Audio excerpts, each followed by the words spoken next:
J.C. Griggs, our referee, restarts the opening kickoff, and we're underway with Pitt in white, NC State in red.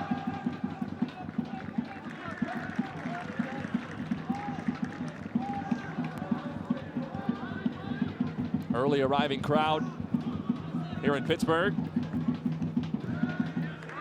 Ready to try to provide a jolt for this team that needs one. Yeah, they really do. I mean, it's so difficult when you've been involved in so many close matches so far this season against some of college soccer's royalty, early preseason royalty at that. And, you know, confidence is everything in sports, especially in the men's college soccer games. So giving this crowd a confidence start to believe in will mean a lot.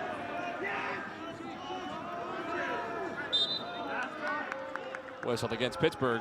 You mentioned that schedule. The Panthers have lost 4 games this year, but all against quality opposition. 3 of them on the road: Georgetown, Clemson, Maryland. Lost at home to Notre Dame. Phillip over the top. Phillip in on goal. Phillip pokes it through. Goal number 13. The nation's leading goal scorer waits nary over a minute, and the top-ranked team in the country spring in front of Pitt. 1-0 NC State.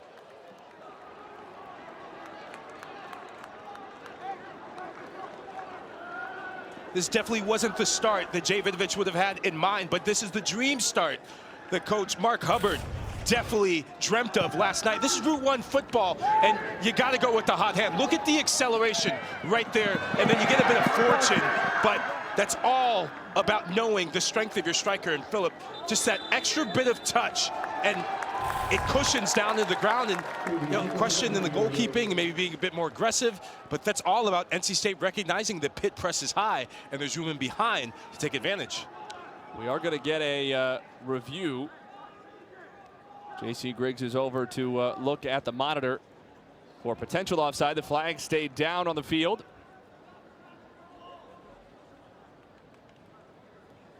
Donavan Phillip running away with the National Golden Boot.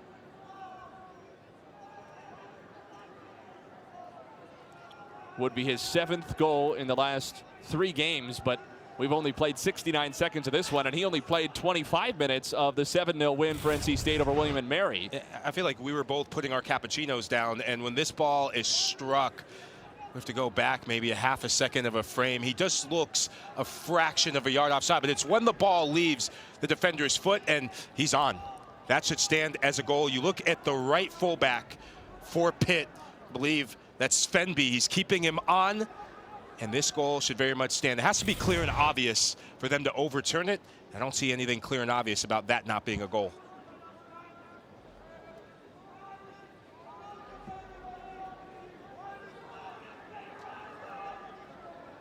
J.C. Griggs still at the monitor.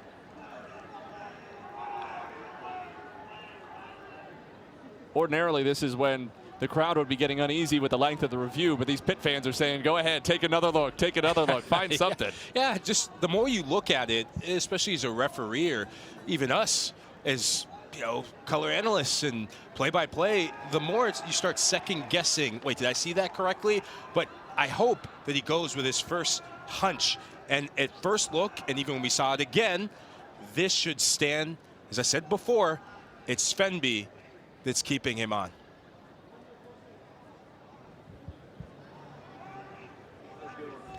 Welcome to those of you joining us across ACC Network here in Pittsburgh. Number 1 NC State out to a 1-0 lead just 69 seconds in over Pittsburgh. Nate Catter, Michael LaHood with you from the Steel City. A lengthy video review going on over what, as it stands, is the 13th goal of the season for NC State striker Donavan Phillip at his 7th in the last 3 games. Get another look here, Michael. Yeah, and it's the timing of when the ball is released. I believe that's Kenton that launches it Hail Mary style, but you have to question Jack Moxham's hesitation. When the ball is released, it's the timing, and it's like I said, it should stand. Goal is given for Donavan Phillip, number 13 on the year.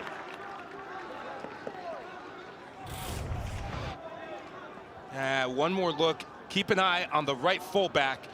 That is Casper Svenby. He keeps him on, and he's just a half a yard to the left.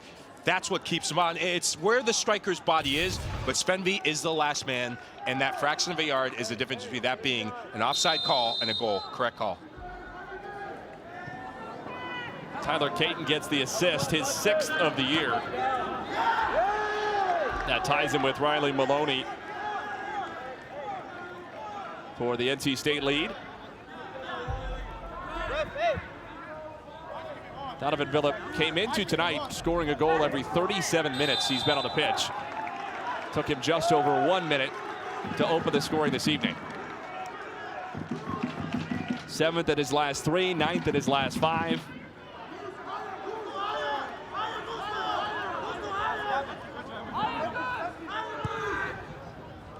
"13 goals for Phillip are the most in a single season for NC State since 2008, when Ronnie Bwimbe, now an assistant at Northwestern, scored 14. I know him very, very well. He played with the same swagger that we see Phillip play, and same physical prowess. NC State's been known to have talented individuals come through their program, but this season we're seeing a very talented team spearheaded by a very talented striker. And to that point about the team, Donavan Phillip has half the goals, but NC State have outscored opponents now 26-0 on the season. Phillip after this one again. Phillip to the byline, could only flick it back in play, and Pitt can get it clear.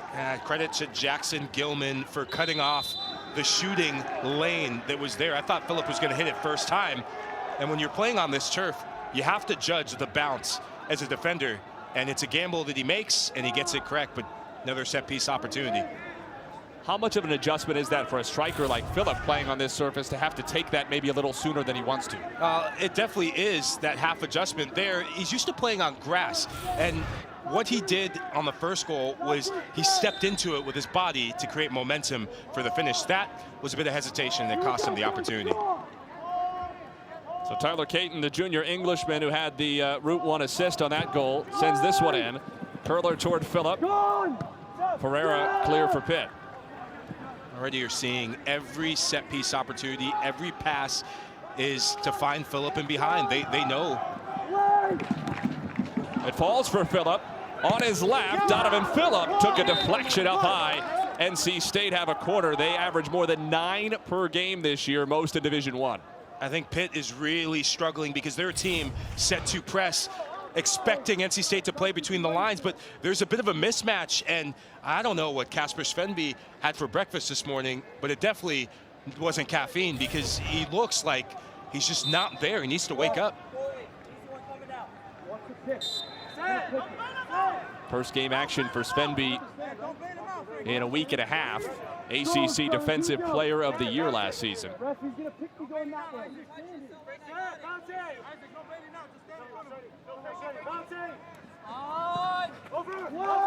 Caton to the back post. Clearing header by Vilamitjana.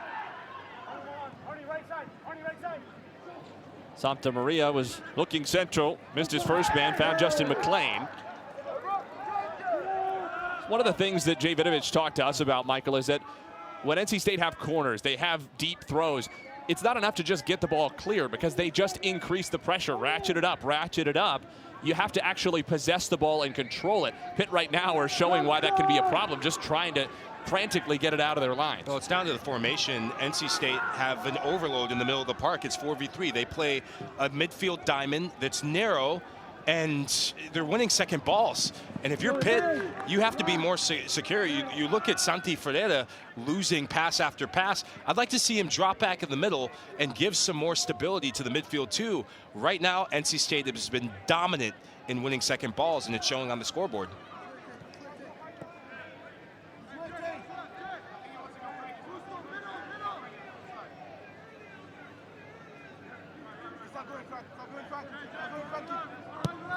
Pittsburgh normally a team that play with a lot of the ball.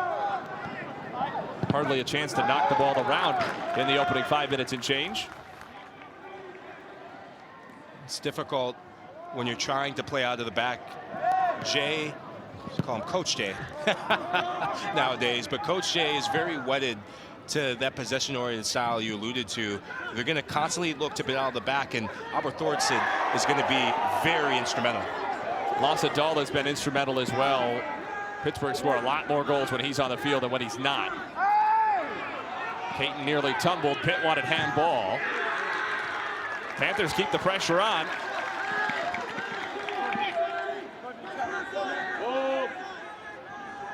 Tomas Bedere, the captain.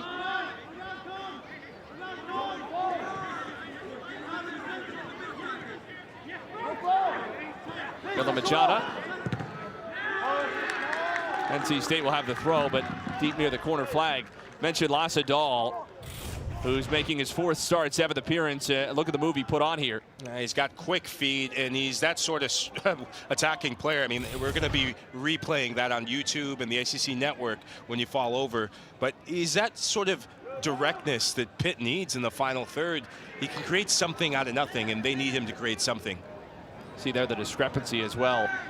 Pitt average roughly 2.5 times the scoring in games he's played this year as opposed to games he's missed. And of course, they're going to need to score at least one to get any kind of result tonight. Obviously, you have familiarity with Jay Vinovich, having played for him 4 years, won a national championship with him at Wake Forest in the 2000s. What would his message have been in training and before this game, and what might it be now, having been punched in the mouth barely a minute in?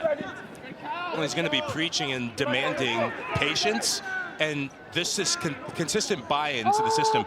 This Pitt team reminds me very much of my freshman year at Wake Forest, where we had talented players. We knew we wanted to possess the ball, and it was so easy when we conceded early on in the conference to lose faith in what we were trying to do. But now is when young players become grown adults on the field, and you look at a player like Lasadal, I think he can be that sort of attacker to spearhead this Pitt side. All it takes is one moment of magic in the final third, because you were consistent, because you really believed in what Coach Jay is saying, but it takes a sense of patience. And he's been doing this for 42 years, so I think he knows a thing or two about patience. Vilamitjana couldn't keep his feet. Herrera goes to ground. Call goes against Pittsburgh. That was Grayson Carter, the freshman, I should say, who went down in a tangle with Markovic, the Canadian center back. It's always interesting when the ball's pinballing in around the box, and that's a clumsy tackle for Markovic, and I've seen this given at different levels. The ball's kicked out there, and I think that's a penalty kick, and that's worth a review. Clumsiness from Markovic, and I'm shocked this isn't going back to the monitor, but, you know, NC State off the hook.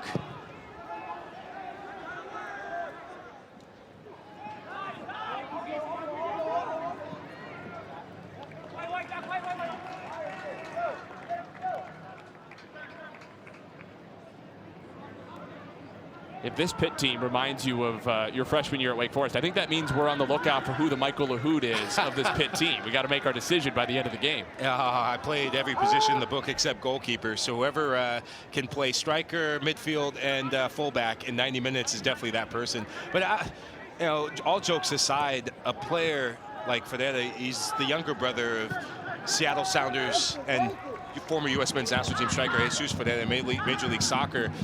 He's that sort of player that's playing between the half spaces. He needs to get on the ball more. And he's so good on the turn when he drives at opposing back lines. I'm looking for him to just grow into this game a bit, and maybe him dropping to receive the ball in possession to get more touches is just what he needs to grow in confidence.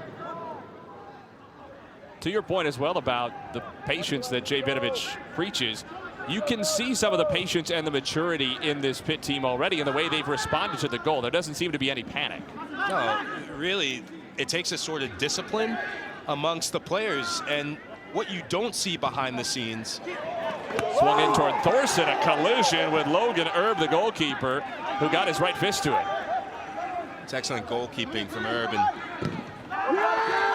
he's got a recent award, didn't he, from the ACC? Yeah, ACC Player of the Week defensively, and of course Donavan Phillip, the Player of the Week on the offensive side. Yeah, the ball's floated in, and this is a forward's nightmare.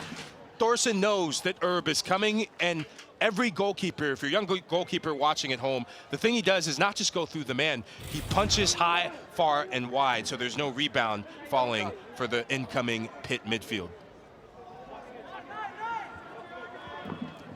Opening corner of the night for the Panthers. Jacob Redenfors, the Swedish freshman. Dangerous, deflected in front, another Pittsburgh corner. Vilamitjana got his head to it, just a glancing blow. That was an opportunity to put one past Herb at NC State for the first time this year. Well, he's no stranger to scoring off of headers, and he just misconnects. He's got time and space, and he'll want that one back. He makes an excellent run.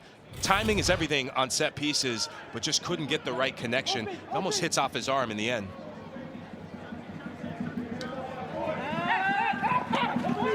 Back post this time. Space again, and Pitt have the goal. It's Vilamitjana's 5th of the year, and it's the first against number 1 NC State in 2025.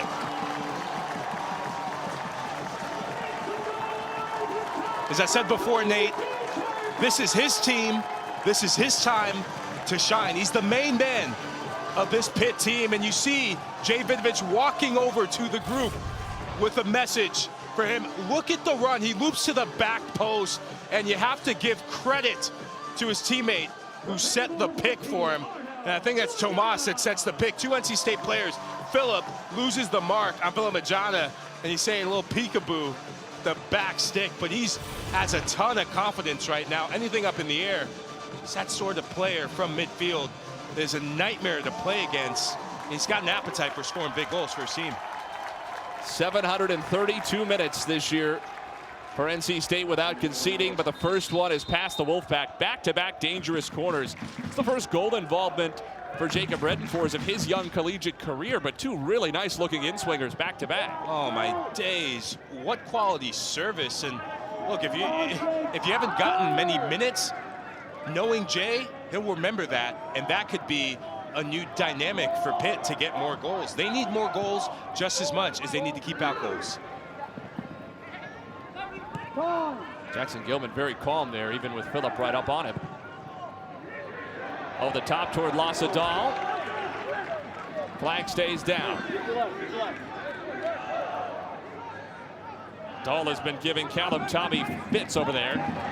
Looking for Carter, comes through for Svenby, and he skies it. That was 3 stories up onto the roof. Yeah, it might be down in the river from how high he hit that. But as I said, look at how you have Vilamitjana, who loses 2 players from NC State, and Jay preaching to his team that, hey, let's wake up. We're in a big, big game. That's more like it. And he pointed right at Jacob Redenfors, saying that's how you earn more minutes, young man. Yeah. Redenfors already has been moved into the starting 11 a week and a half ago against Incarnate Word. He started 4 games on the bounce now, including a career-high 82 minutes at Maryland last Friday night.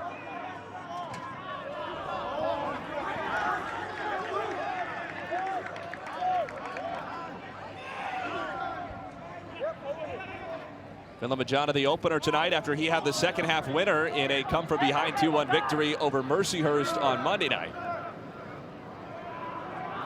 Kind of a messy game for Pitt. 75-minute rain delay in the first place, then conceded early going. And sometimes you need just to see and feel that win within your system again. And you know, that was such an underappreciated thing when I was a freshman. Ooh, it's getting physical. That felt a bit rash, especially in the aftermath of Ferreira taking a hard tumble. But J.C. Griggs doesn't seem inclined to go to his pocket, at least not yet. Perhaps Tomas Pedere fortunate to avoid the book.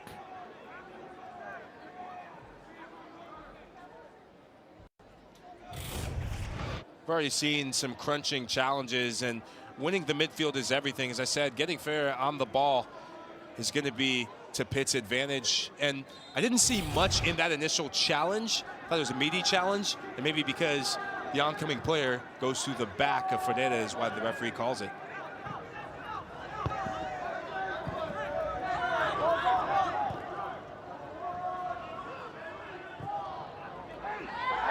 Phillip goes down, and a tango with Svenby. No whistle. Phillip can't believe it. I really like that defending from Svenby. He's had a slow start. Almost gave up a second goal, would-be second goal for NC State, but he gets his body in between where Donavan Phillip wants to go. And just right there, you see Svenby coming in, and that's what good defending looks like. No attacker in the country can get in behind if you're impeding the space you want to get into. You don't want to foul him, but because he gets there first, and then he gets his body to almost stop him like a road bump, that's why Phillip can't get forward.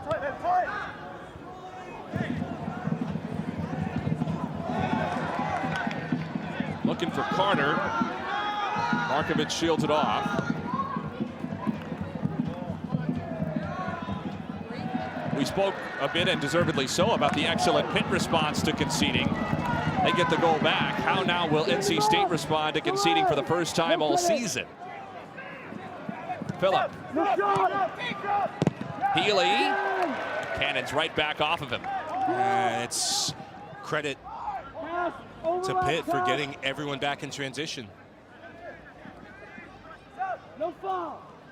McLean in a crowd. McLean goes to ground. The referee's given it. No, it's a yellow against McLean. It's a dive. He did go down rather dramatically. Yeah, I thought the wind blew him over. He should never be going down for as silky smooth as he is on the ball. And I give him credit for the touches he's had. A very technical player. It's good refereeing. We need to squash this out of the game. And so good inside spaces through the wickets right there. But he's trying to sell the referee and bait him into giving that as a foul. And you know, that's to NC State's advantage. We know how good they are on dead ball situations already.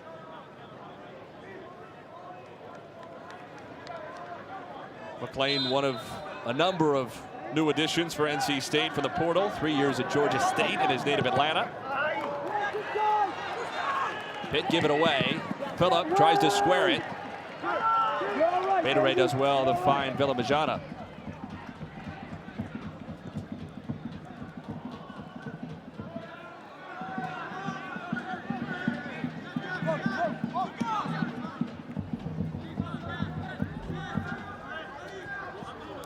Just in the buildup with NC State, it's two different schools of football.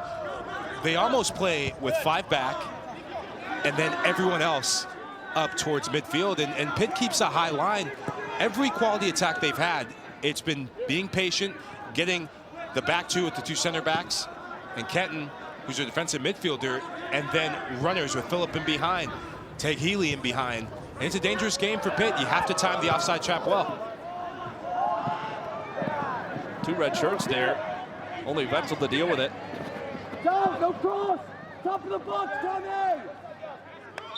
And NC State win another quarter. You mentioned it at the very top of the show that Donavan Phillip was primarily a wide player before this year. He's popping up a lot in this left-hand side. He has the freedom to drift out wide, but at the end of the day, he has to make sure he gets back into the box. He scored the goal by being central. That's the only time we've seen him be central, and it's paid dividends. So there's another time right afterward. If I'm Coach Hubbard, I'm getting him to drift back centrally. And we see this in the modern game a lot of times. Think of a player like Kylian Mbappe and how he's had to learn to go from being a wide player to being a center forward for Real Madrid. Nobody home for NC State. But the Wolfpack will get a throw. Keeping that pressure on as they are wont to do.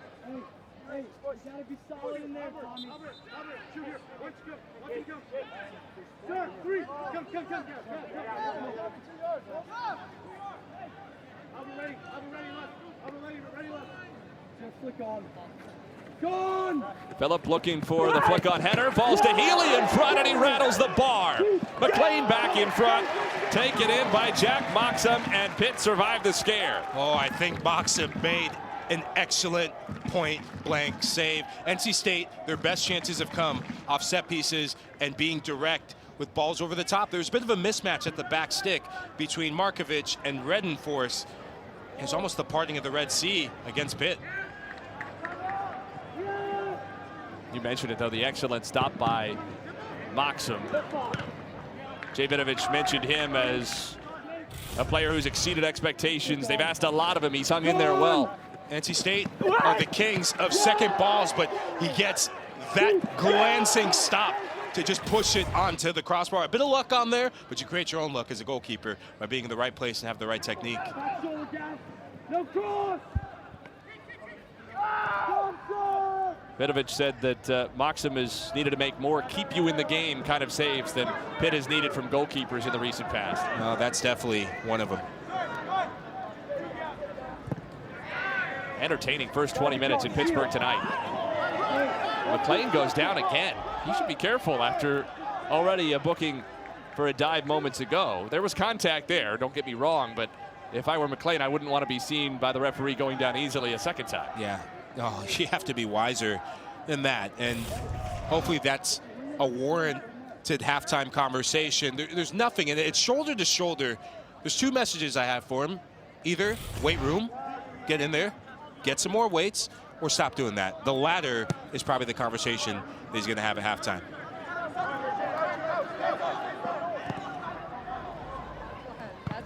Is there a play you remember, maybe freshman year at Wake Forest, when you showed up and had a play in training and you thought to yourself, that's weight room? Yeah, I remember going to College Park, University of Maryland, and they had just won the national championship the previous year. And I remember going for a 50-50 with one of their All-American center backs. And I went shoulder to shoulder thinking, all right, I'm going to get this. And I remember eyes closed on the ground and looking up at the stars.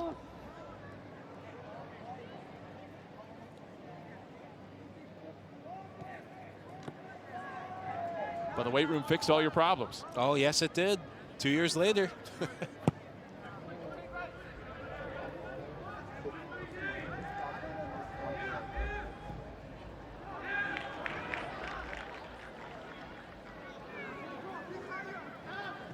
Last 2 minutes just getting a little cagey after an open start.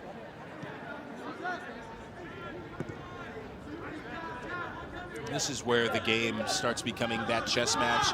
All the nerves are out, both teams exchanging blows and punches. And now I'm interested to see from Pitt if they're going to go and press. NC State baiting them with possession between their center backs. They're waiting for someone to come out, but ultimately they want to go in behind, and that's an errant pass from Healy.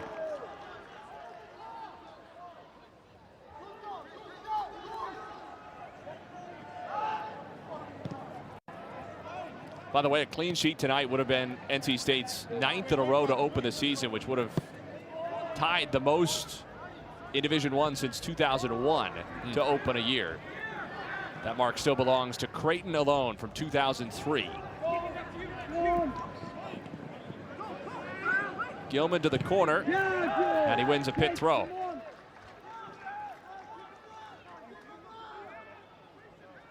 '25 Wolfpack will remain, I should say belongs to Old Dominion from 2003, will remain in a tie with Creighton for second most to open a year. They're still in good company. Interesting tidbit about that 2011 Creighton side. They made it to the College Cup, and they were the #2 team in the country. So NC State hoping that there's been a deja vu and they can take it one step further to the national championship game. But before you get there, you got to figure out a way to win matches like this. Another long throw coming. Isaac Heffes, the center back, up to take it. Phillip denied by Thorson, back defending. Sitting loose. Healy after it. Svenby can knock it free. Here's Grayson Carter. Svenby busting. Herb out to clear. Oh, Herb is out of his goal if Pitt can get a handle on it, but good work from Phillip. It's unfortunate that Carter released that pass a bit early, and that's a sign of youth and a bit of inexperience when you're leading a counter. Jay Vidovic always taught me, and I grew into this with more experience, that you want to commit players to you before you release the pass. And no NC State player was committed, and he rushed the pass a bit. It was kind of asking a bit too much of Svenby to run him behind. There's Frankie DiFrancesco. Carlos Santamaria. Riley Maloney getting a chance to get forward. In toward Phillip, headed away by Wetzel.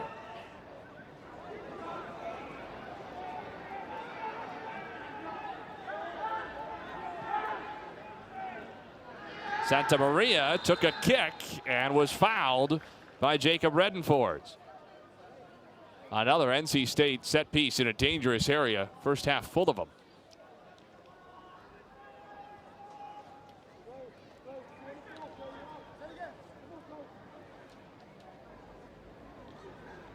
Tomorrow morning, the ACC Huddle crew will be in Winston-Salem to get you ready for another full day of football with a 2-hour pregame show. They'll have game previews, expert analysis, and featured stories right here on ACC Network and the all-new ESPN app.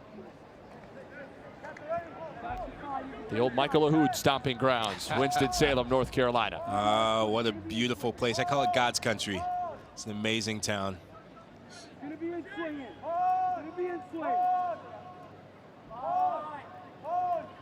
Tyler Caton to take. Falls for Phillip. Take Healy. Back post, it's inviting. Back in front, too tall for Markovic. Phillip on the turn, puts it high. Not far away from a second goal tonight for the nation's leading goal scorer, Donavan Phillip. We mentioned the old stomping grounds in Winston-Salem. Get another look at that one. Yeah, the Wolfpack are doing an excellent job of recycling and keeping play alive. Second phase opportunities is what they're the best at. They're the best in the country so far at that, and results in Donavan Phillip going for the acrobatic shot just over the bar.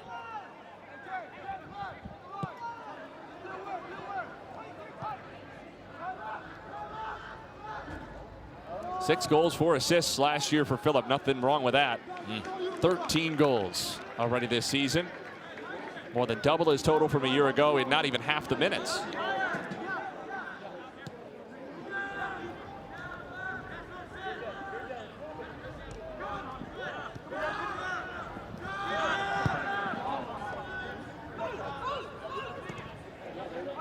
Caton did well to relieve that pressure. He's an amazing player, and for NC State's offensive boom that they've started the season with, so often defensive midfielders can get lost in the shuffle, but he's the player that makes them tick from back to front, and he does the dirty work that you need to be a successful team. Maloney down behind the play for NC State. Phillip first time, denied by Moxham.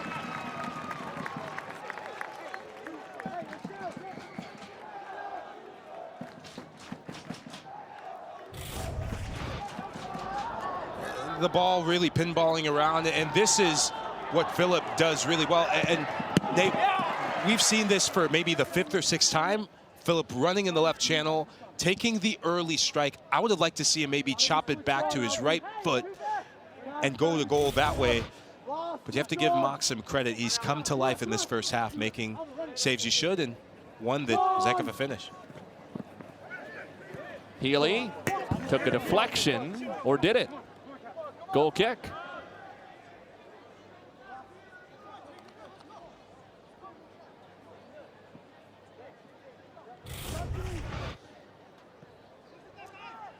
Again, the Wolfpack winning the ball in the box, and I didn't see a deflection there. Healy going for the chip, which I'm surprised he didn't try and hit that low. You never know what could happen. You hit that through traffic, it can deflect off a Pitt defender or maybe redirect from one of your own teammates. But NC State are creating uncomfortable situations for Pitt off corners and long throws. Yeah, I love the fact that there's unselfishness amongst everyone in red, where the most dangerous person isn't the first person who goes to the ball at the near post. It's always the second or third runner trailing in at the top of the box. And Healy's had 3 or 4 chances being that person. Unfortunate to not get a goal so far.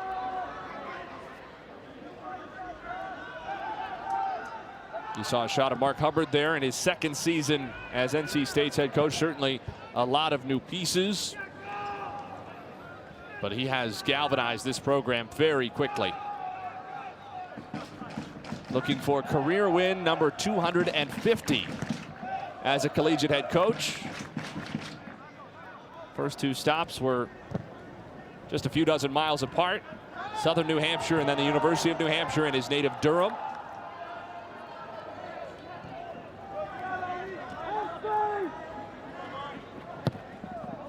Phillip swings it in, too tall. You know, they had a good thing going there at New Hampshire. It's a big decision to uproot his family. His 5 kids, he and his wife are both from Durham, New Hampshire, when they had been one of the best defensive teams in the nation. The last 3 years he was at UNH, as you see there. And when he first was explaining that to us, Michael, and he said, well, my wife and I are both from Durham, I was thinking, well, what's so bad about that? NC State's close to Durham. Yeah. And then I realized what he meant. Yeah, it's almost like Springfield when someone says that. You never know which state now that they're talking about, but he's an excellent coach. And for him to turn around an NC State program that you never knew what you were going to get from them, but you were shocked if they made a run to the tournament. You were shocked if they didn't lose, and that's a tough tackle from... Oof. 2 down for the Wolfpack. Hubbard can't believe it on the touchline. And the referee now has stopped the game. Both Phillip and Santa Maria down. I'd like to see this tackle from Tomasz Bedere back, because I think he's just a fraction of a second late. And hopefully both players are okay. You never want to see players lying on the ground. Oh, that is a tough, tough tackle. And that's usually given as a yellow. When you're half a second late, that's a 50-50 challenge from Svenby. Both players taking meaty challenges, but the first one on Santa Maria, that's going to be a bit of a stinger there.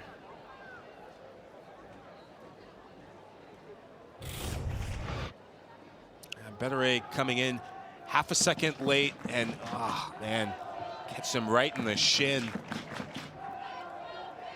Yeah, you have to think that first one, had Santa Maria not also been going to ground, is easily given as a yellow card. Yeah, it depends on where our referee, the angle he takes. If he's in front, I think he gives that as yellow. But because he's coming from behind, he sees it most likely as 2 players going 50-50.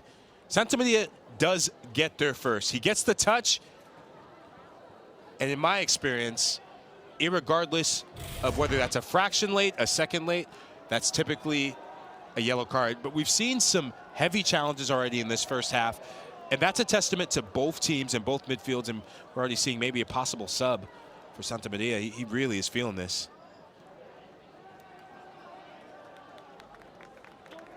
Sixth-year senior from Dallas. In his first season in Raleigh, journeyed through a couple of JUCO campaigns, 1 at Oral Roberts, 2 at Mercer.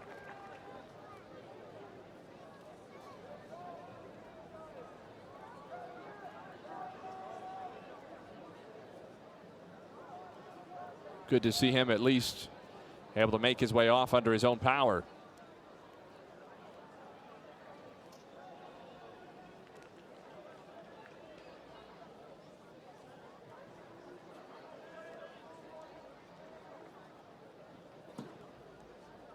And it looks like NC State will make not just a change for Santa Maria, but an additional one as well.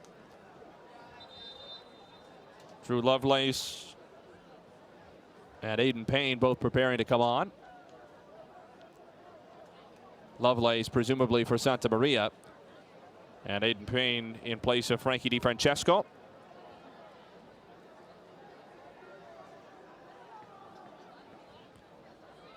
If you're just joining us after half an hour, you missed early fireworks. Donavan Phillip barely waited a minute, Michael. Yeah, and hot start, fast start, Route 1 football from the Wolfpack. And this touch here, the aggressive nature of the most confident striker in the country right now is what forces it, mocks him a bit hesitant to come off his line, and that's how you start the party. Meanwhile, Pittsburgh, the answer. Arnau Vilamitjana on the second successive corner. He narrowly missed the first header. He didn't miss the second. That's back-to-back matches now with headed goals at that very back post. He is a center forward, or excuse me, a midfielder who's really feeling it and growing in confidence. In fact, that's both goal scorers coming off having scored the last goals for their teams as well. Donavan Phillip, no surprise, scored both in NC State's 2-0 win over Boston College last Friday night in Chestnut Hill.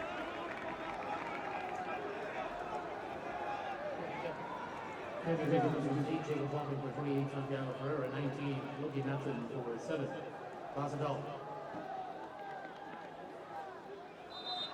couple of pit changes as well, with Loki Matson coming on for Lasadal and Jakob Lopping coming on for Santiago Ferreira. I was a bit disappointed with Ferreira in that first half. I just thought some sloppy touches, looked just disconnected from the rest of his teammates, and it's unfortunate because there were some times he had Lasadal wide open in transition on the left-hand side, and that's where Pitt has looked most dangerous for much of the half.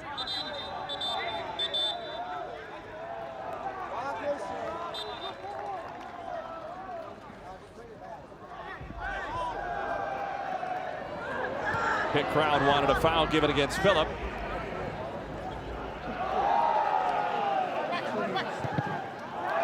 Maloney has it turned back at him. Thorson.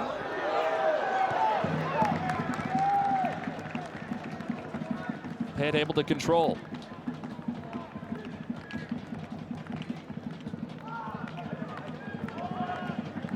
Really impressive how well Pitt have found a foothold in this first half after the way they struggled the first 5 minutes or so. It's a team that believes in themselves, and they've had some growing pains in this early part of the season. Excellent work. The cheeky back heel, but now they need to find themselves defensively. Healy clips it toward Phillip. Carter in a tangle with McLean, who's on a yellow. Pitt in some space all of a sudden. Lopping, through ball looking for Matson, but Erb was alive to it. Pitt starting to feel it. Both teams trying to go toe for toe in transition, and now it's NC State because they're trying to high press. They're keeping a high line, and the Wolfpack have lost a lot of possession in midfield, and as I say that, they win the possession, so commentators curse. Maloney on the overlap. Phillip in a little bit of space. Phillip, heavy first touch. Wetzel clear.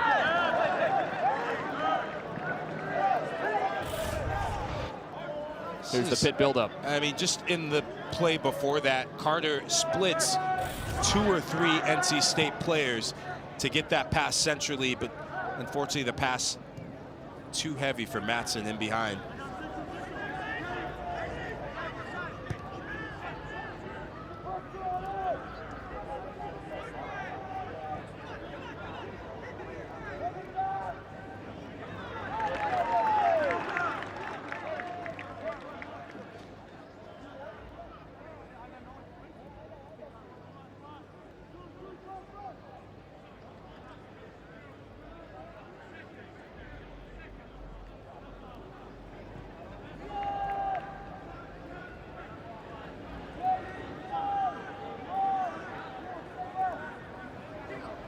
Markovic.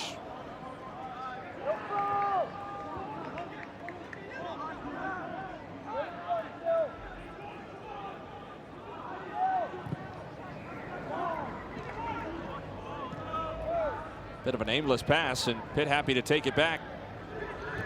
Lopping on the turn, cut out by Markovic. Yeah, there's a lack of patience from both sides. A bit over-eager, doing all the hard work, and it's definitely a foul. Doing all the hard work to get the right touches, have the right technique, but now it's about decision-making that comes next. Connect the next pass into the next phase of the field. You don't have to go for the Hollywood pass or the home run pass to try and get it behind. The best teams in the country know how to manage the game and manage the emotions of breaking lines. I'd like to see more of that as we get towards the final couple minutes of the half. Bedray went way up for that one, as did Redenfors, but he did it illegally into the back of Aiden Payne, who Mark Hubbard praised to us, guy in his 4th season at NC State. Just a consistent workhorse, big system guy who's really grown within the program. Donavan Phillip popping up on the right-hand side. He goes to ground, and it's another free kick for NC State, and a yellow card coming out for Redenfors. NC State players showing that they have a bit of football savviness or soccer savviness. And when they feel contact, they will go to ground, and that's a dive. And if I'm Redenfors, I'd be a bit upset. Phillip beats him, but he just goes down a bit too easy for me, and I wouldn't give that as a free kick. I think he told our referee, J.C. Griggs, how is that a gosh darn foul? Yeah. That's the 6th foul against Pitt.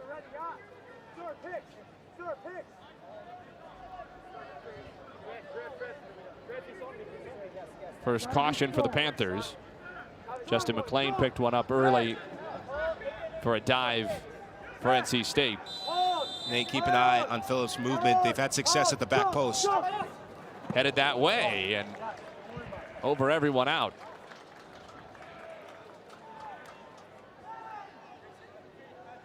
Maybe just trying to catch Pitt off guard with Maloney taking one. He's got a sweet, cultured left foot, and for an underclassman, we have to talk about him for potential. I know it's already early in the season, but he's made such an impression on the rest of the country and coaches around the conference. I mean, this is someone who I expect to be in the conversation for all ACC freshman team.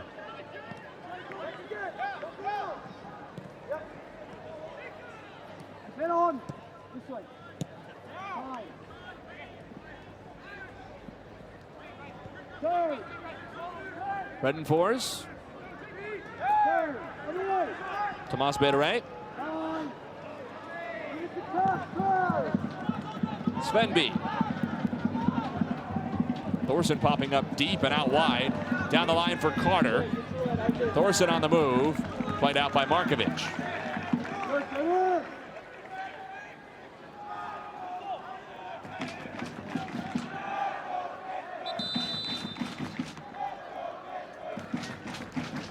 Triple change coming for NC State, even after the double change earlier. See the passionate fans out here in Pittsburgh, and another reason it was so great for Pitt to get that immediate response. Keep this crowd, keep those young folks engaged, because they're right up on the railing and try to have an impact on the game. They can be the 12th man.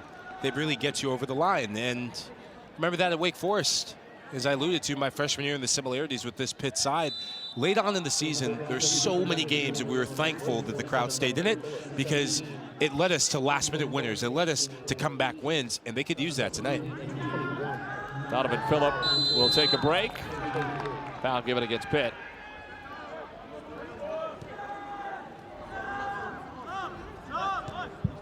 Austin Bush, Caden Tolentino, and Max Agawa. The 3 coming on for NC State in place of Phillip, Justin McLean, and Tay Healy.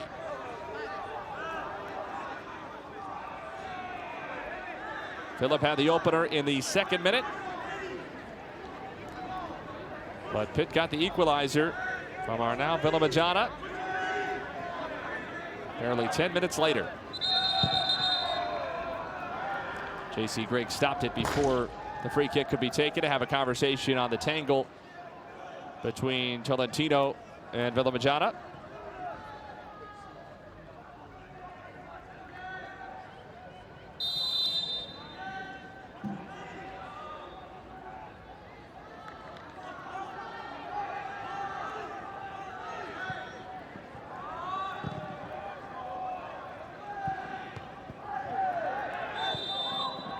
And this time the whistle goes against NC State. That's a dozen fouls between the two teams in this game. 7 against Pitt, 5 NC State. And a lot of them, I feel like, have come in the last 5 to 10 minutes after the fast start both teams have had. And it's down to tired minds and tired legs. These are two sides that are in a slugfest. They both want to make an impression to the rest of the conference. One for Pitt, that this is the sort of game that can get their season going again. And for NC State, that the #1 rank is not a fluke, and they are the best team in the country. We talked about how tough that Pitt schedule has been. Bunch of losses on the road against good teams, and how, as a result, the Panthers might just surprise some people still in the ACC if and when they can get their legs fully underneath them. NC State, on the other hand, they're out to maybe prove a little bit as you alluded to, their schedule not nearly as strong so far. Not to take anything away from winning all but one game and a draw against North Carolina. Certainly their resume is strong, but they haven't played the caliber of competition Pitt has. Oh, well, they're going to get a massive test. And this is why getting wins and making statement wins away from home are so important, because you look down the road, there's some big games coming up. Lovelace couldn't get by Wetzel.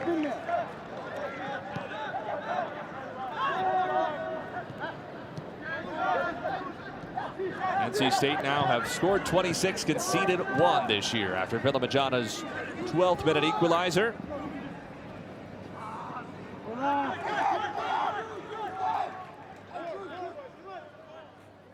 Look at that. 4 ranked teams in the next 5 for NC State. Oh, man. Virginia is no joke. We've seen what Clemson is currently doing to Wake Forest away from home. You can never count the Tigers out. And Notre Dame, all these teams that you see coming up, as well as UNCG, they get hot late on in the season. So the Wolfpack doing well to start well in the early campaign, but there's going to be even sterner tests ahead, Pitt included.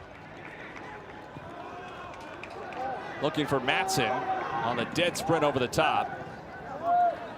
Feels like maybe Pitt and Notre Dame have some similarities this year, and that both dropped a lot from preseason expectations early on, but both are the kind of teams that, you know, when they get their legs underneath them, are still not going to be easy outs come the end of the year. And they've had tradition of doing that. Notre Dame teams that have gone to the College Cup, Pitt teams that have gone to the College Cup, by mid-October, they found their legs, they found their footing, they found their identity. And at the same time, in an odd way, they don't go away from their core values and their core principles. Pitt is always going to be a possession-oriented team, but Jay might move some players around. We've seen Thorson, a player like him. He might go from playing center forward to playing attacking mid or out to the wings. Notre Dame, no different.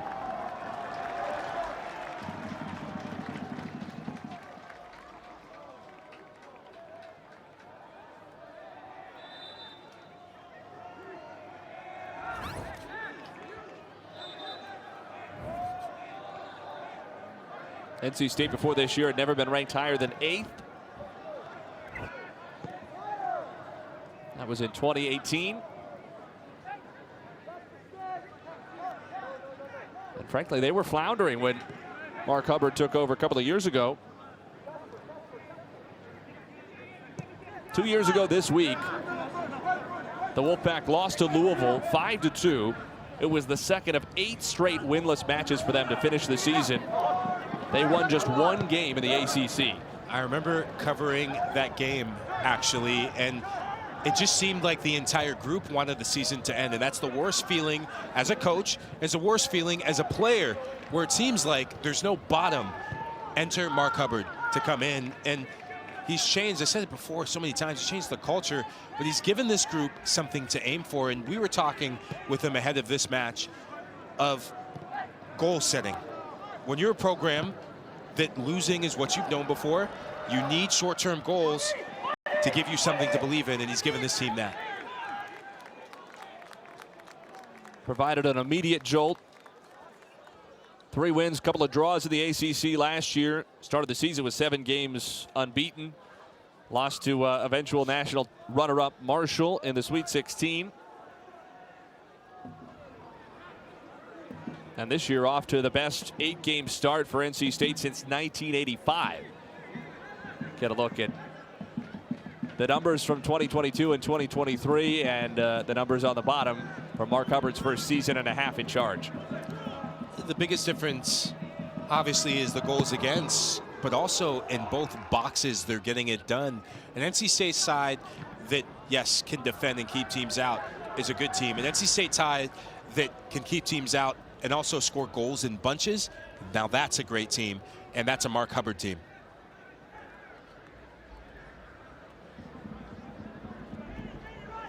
That 1985 team for NC State started with 9 wins and a draw before an October loss on the road against South Carolina. Eventually finished in a tie for second in the ACC, lost to Clemson in the first round of the NCAA tournament, but at that time the tournament only had 23 teams in it. By the way, in that 1985 NCAA tournament, UCLA ultimately beat American University for the national championship in the longest match in NCAA soccer history. It went to 8 overtimes.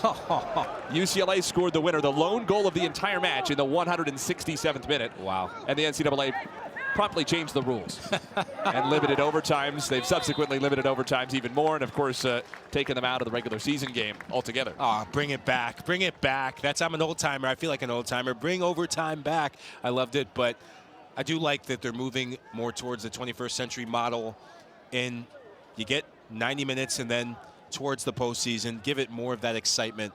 And, you know, you manage the load on the players. These are student athletes, right? They need to have more of a balance in regular season to get the best out of them in the postseason. Especially in the ACC, where you know there's going to be so much to be settled in November and December regardless. Yeah. Fireworks in the opening 12 minutes, settled down a little bit. The latter stages of the opening half, but we go to the break at 1-1. Yeah, this is a good match, and it kind of petered out towards the end. Both sides will feel confident about what they can bring in the second half. The two-star men that we talked about, chill he is, right? But I like my strikers chill on the bench and ferocious on the pitch. He'll be back, and he'll have a lot to say about this game in the second half.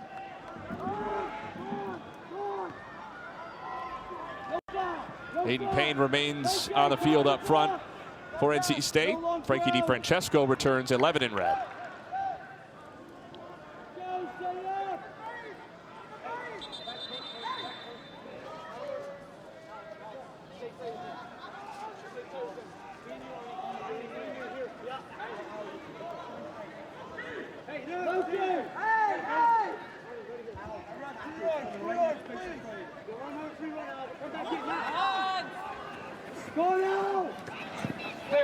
Flick toward the front post, nearly stuffed in by DiFrancesco. Moxham turns it away. Yeah, Moxham had to be alert, just as he was in the first half with some key saves. And a bit of deja vu, NC State winning the near post battle. They like to crowd the box, and Moxham, a goalkeeper who likes to stay on his goal line. If you're going to do that as a goalkeeper, you have to make yourself big. He does so at the near post to keep the ball out.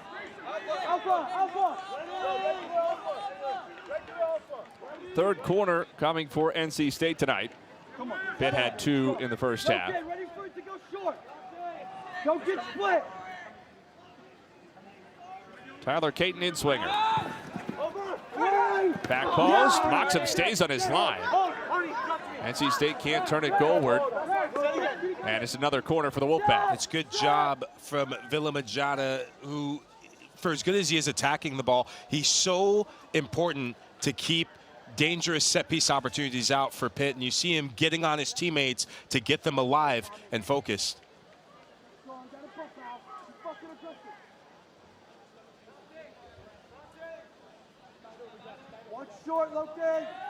Riley Maloney this time.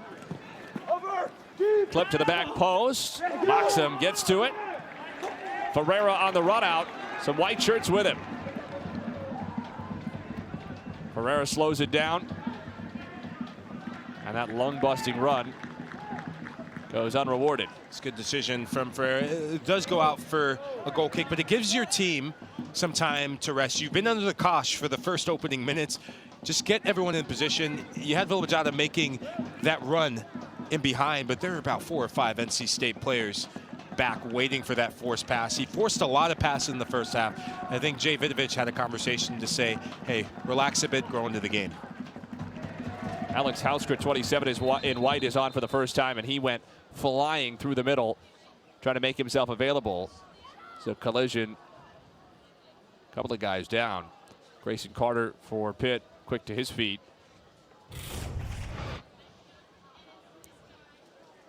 Just a clash of heads with Riley Maloney. Yeah, 2 young players who will definitely be feeling that. And I always feel for the player on the receiving end, but when it comes to head-to-head collisions, both players, you want to make sure that they get the right medical attention.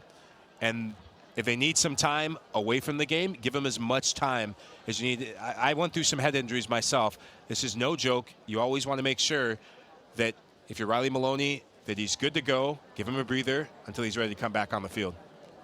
And you probably saw it. You were playing around the right time, you know, from your college career starting in 05 to 15 years later finishing up as a professional, to see the attitude toward head injuries and the seriousness with which they're taken even in the moment by everyone totally pivot. Yeah, and it's a credit to the change in how we view sports. Sports science, I know some people who are a bit old school think it might be a bit overrated, but I back sports science because we need to look after our athletes, whether they be professionals or student athletes. These are still young men and young women in the men's soccer game and the women's soccer game at the collegiate level.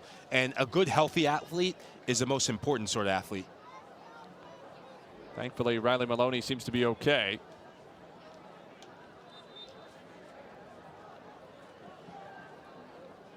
And he is indeed waved back onto the field along with Grayson Carter.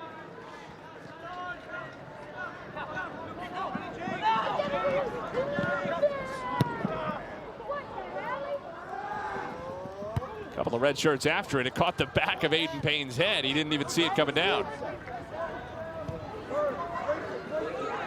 Sven B under pressure from McLean, who, remember, is on a yellow card. And the whistle goes against Pittsburgh. Grayson Carter can't believe it. He jogged some 15 yards the other direction thinking he had won a free kick. Yeah. Bit of frustration probably with a player like McLean. We've seen him already get in trouble for the dive with the yellow card. He needs to be careful because he's the sort of player that wants to get into that physical confrontation. But when you're on the yellow, that's where Coach Hubbard needs to say, hey, back away from the ball.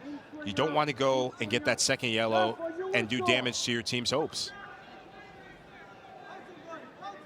The two set-piece specialists for NC State, both over this one. Caton the right foot and Maloney the left.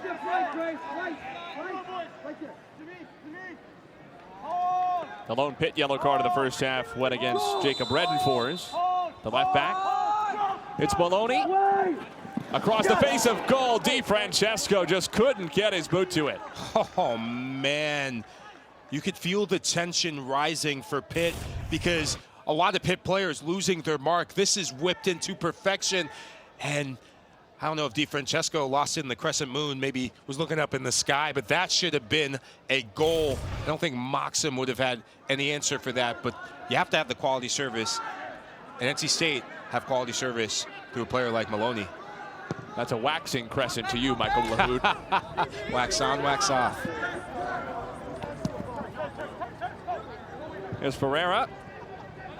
Trying to go down the line toward Matson, who's been a very willing runner since coming on in the late stages of the first half. But feels like Santi Ferreira, to some of the points that you made in the first half, just pressing the wrong button so far tonight. Yeah, it's unlike him because he's the sort of player that when he's on, this Pitt side comes alive, and he gives them a dynamic nature about them. And he's in a crucial role for Pitt because they need someone to step up. In their program's history, they've had playmakers. You think of a player like Valentin Noel, who could play as an attacking midfielder, and he's one of the best players in Pitt Panther history. You go through the accolades he's won, he's doing well in his professional career. They need him to really step up to take responsibility of the playmaking role. Good challenge by Bidere, and he goes down and does not get the whistle. Here's Take Healy with his head up.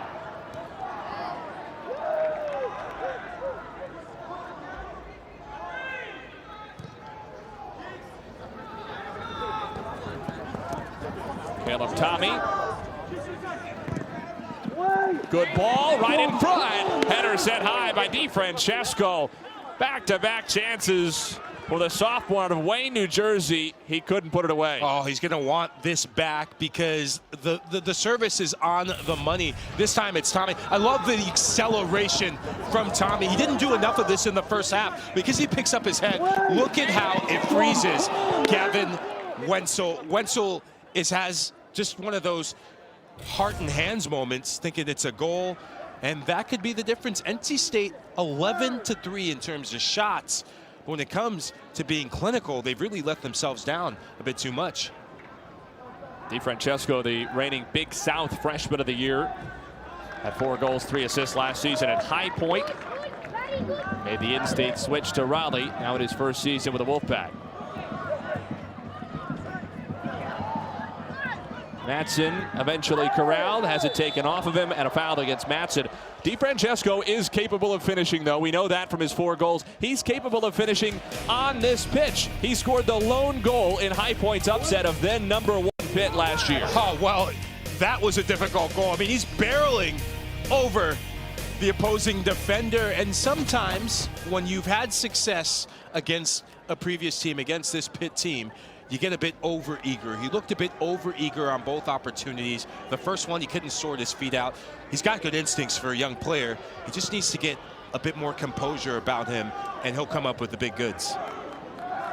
Waiting on his first goal for NC State. He was not far away from it moments ago.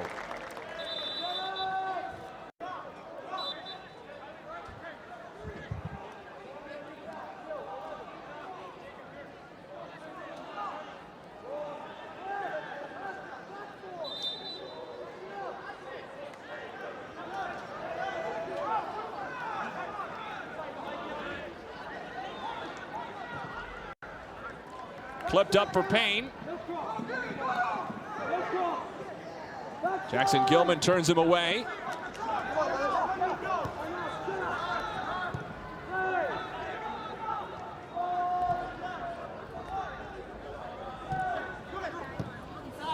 Nice combination. Lovelace out wide. Swung in, too tall for DiFrancesco.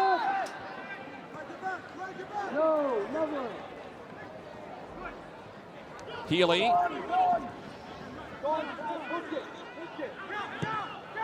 Svenby clears his lines. And Pitt win a throw. NC State picking up where they left off early on in the previous half, where they're winning second balls. Pitt doing a poor job, and I go back to Ferreira. He's been the culprit of a lot of giveaways in his own half.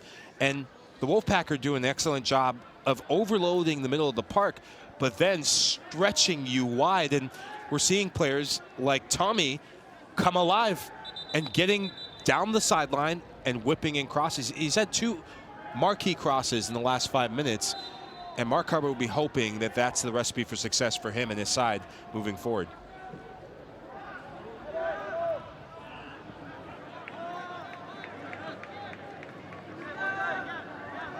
In general, seems like a lot to like in how NC State have come out of the half these first 9 minutes. And they're doing it out their best player on the field, Donavan Phillip, giving him some much-needed rest. So it's that chess match, but in chess, the ultimate goal is to get checkmate. And right now, there's a lot of pieces still on the board for the Wolfpack to figure out. Checkmate and 3 points for NC State would mean career win number 250 for Donavan Phillip's head coach Mark Hubbard.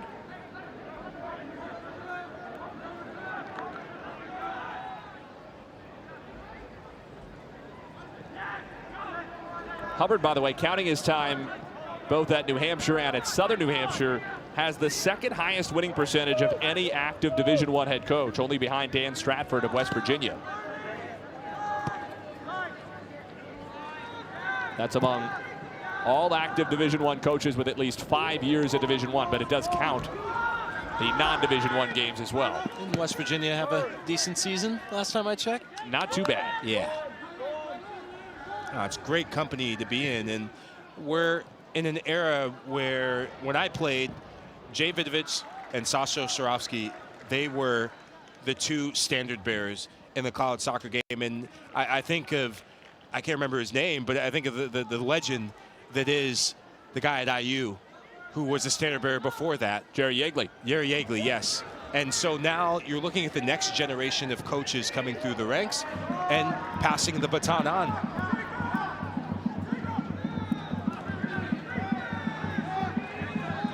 Jay Vidovich hoping to put off that baton passing for at least another year, not give it over tonight in Pittsburgh.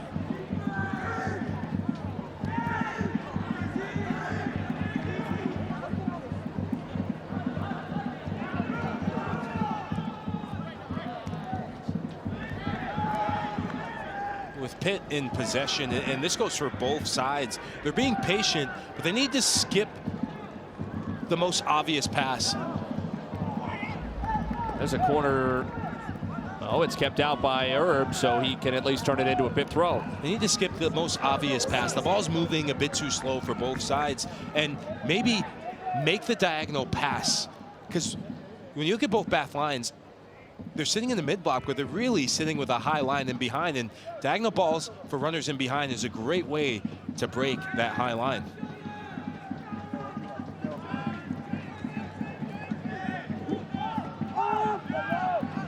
Early in the game, NC State were peppering those balls in over the top. They scored route run as you can.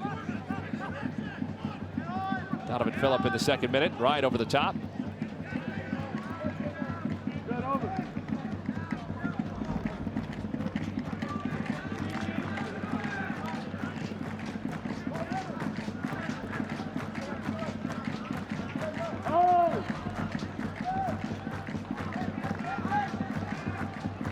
This is what I'm talking about. If you just bypass the likes of Redenfors and you get it straight to Matson, he's now 1v1, maybe even 2v1 with Ferreira. Now he needs to turn on the half turn and drive at pace. Redenfors. Vilamitjana, the Pitt goal scorer.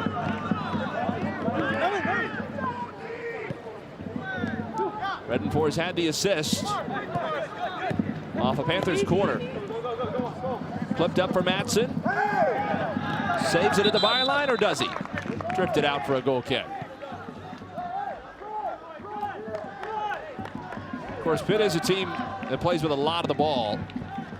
Limited to just 47% of the first half. Though, as you see there, having a lot of the ball for Pitt, at least this year, has not automatically meant positive results. 68% in a draw against Incarnate Word, 73% in a 2-0 defeat against Notre Dame. It's about where you have the ball. If you're having the ball in the opposing team's half, then you are dominant. But if you're having the ball in midfield, or maybe you're having the ball in your own half, then you're having the ball and having possession for possession's sake. And knowing Jay the way I do, that's the sort of stuff that infuriates him. He likes you to be bold. Yes, he wants you to keep the ball, but he wants you to be bold in possession, breaking lines any which way you can, and he hates square passes. I remember having to do a lot of heavy lifting. That's how I got these big muscles, Nate. Having to do a lot of heavy lifting for square passes and being poor in possession. So this Pitt side, when they're at their best, they change tempo and they change rhythm to speed things up in the final third. So far in the second half, they've been a bit pedestrian. I'd like to see that change. What did I hear in the first half? Weight room? Yeah. Here's Caleb Tommy. He's had some joy down this right-hand side. Flag stays down against Aiden Payne. Lovelace. Ferreira tangles, falls for Tommy. Took a deflection, and Moxham was still on his feet.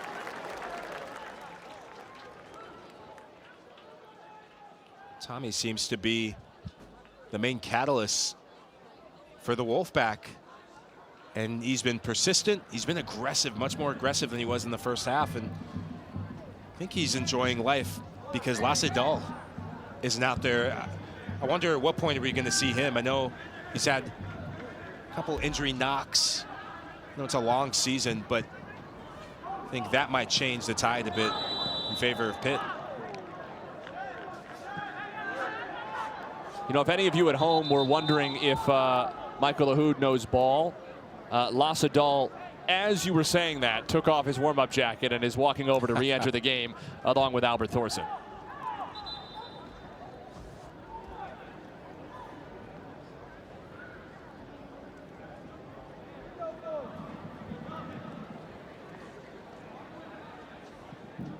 With an hour gone, you think Pitt the happier of the two sides at this point? Yeah, very much so. You're a side that this is when they've typically given up goals, has been from the 60th minute to maybe the next 20 minutes. So for a side that's in desperate need of confidence, you've made yourself competitive. You have a goalkeeper in Jack Moxham who's bailed you out. And now you have your two best players, say two of the three best players now on the field in terms of Albert Thorson, who has great experience within this program, and a young player like Lassadal coming back in. Look for those two alongside Vilamitjana to really take this game by the scruff of the neck.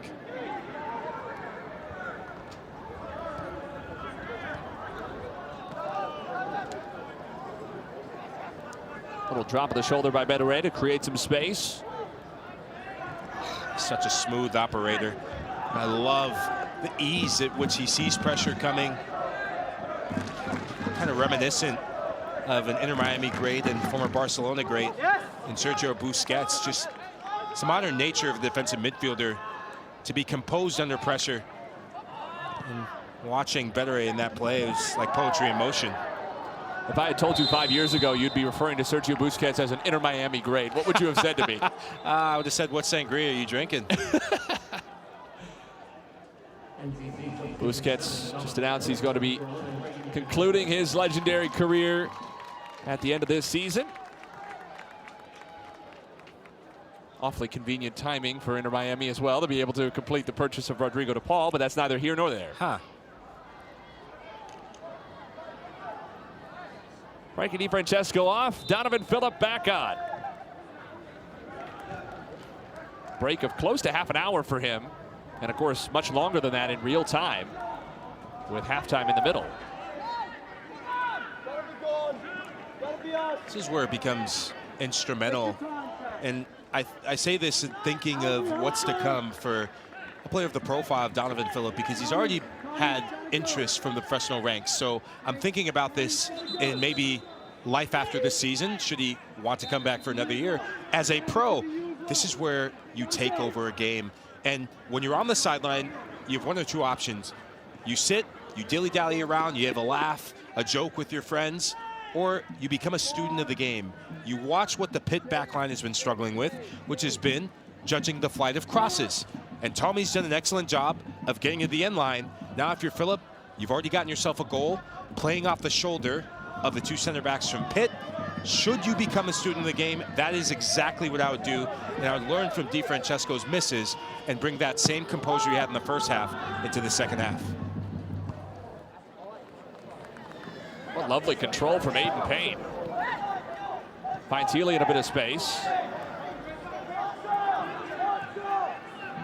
McLean. Maloney making the run. Svenby cuts it out. That had the markings of dangerous buildup for the Wolfpack as well. Pereira. Always too far in front of Lasadal. That's unfortunate. Herrera couldn't get the right weight and direction on that pass, because I think Lasadal was waiting for him to commit the NC State back line.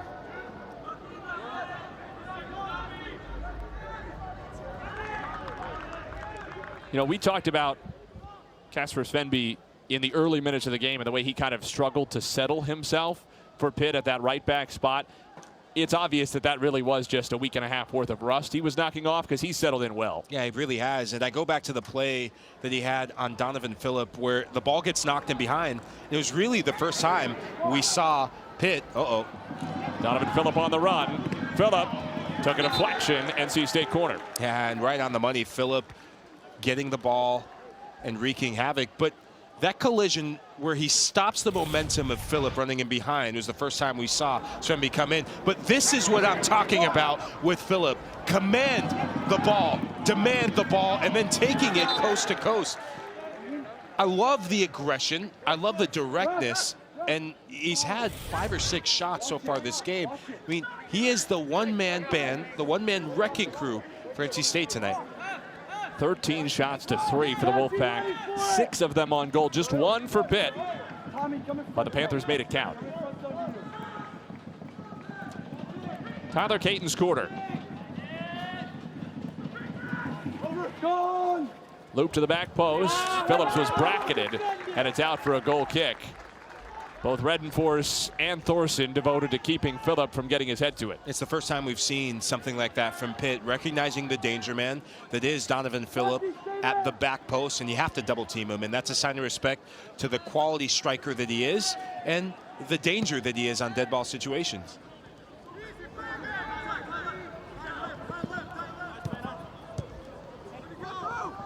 Heavy touch by Ferreira, but he able to keep it in play.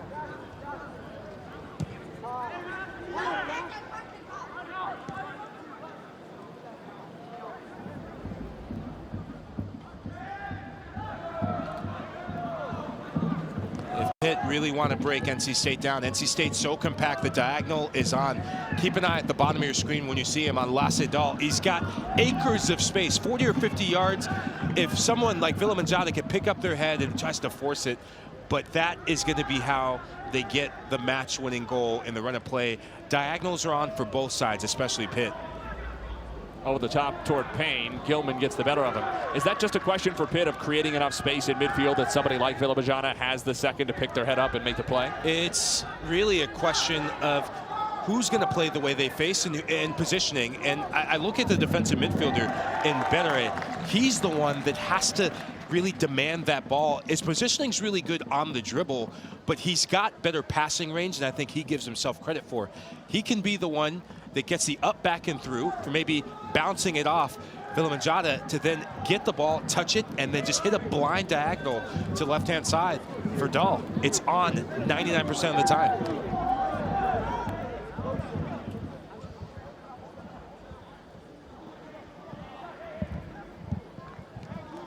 Lovelace. Pitt trying to counter. Dahl just couldn't squeak it through that gap. Cut out by Caton. Look at Aiden Payne running. Knocked off the ball by Gilman. They love it in Pittsburgh. Wow, Jackson Gilman's come up with some big defensive stops in the second half. And he's one of the true leaders of this team. And I remember talking to Zach Shalowski in previous seasons about his upside, and leadership was one of the first words out of his mouth. He's a natural born leader, and he stepped up significantly in the second half. Yeah, Jackson Gilman reading the trajectory of the run, and this is big time defending. He not only wins it, but I love that he makes and connects the next pass. He keeps it very simple, doing the hard work, rewarding himself in the back line for the fact that they've really brought their lunch pail and dug in deep to stay competitive in the second half. Third team All-ACC last year, Jackson Gilman, for the second straight season. Now in his third year as a team captain, his 66th career start. And in fact, he's just a couple of minutes away from surpassing 5,900 minutes on the pitch as a Pitt Panther.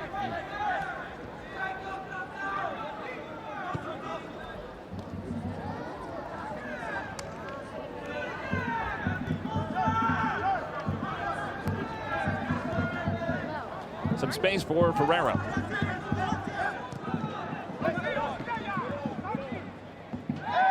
Physical challenge by Svenby, who had ventured well off his right back spot. Svenby showing some frustration towards Ferreira. Ferreira forcing it yet again down the middle. And I love this run from Svenby, and this is where the frustration comes in. And you have to be mindful of not putting your arms up, because any defender or any player in the world is just waiting for that contact with your arm. It's always going to be called and given as an automatic foul. Santi Ferreira off, Jakob Lopping on.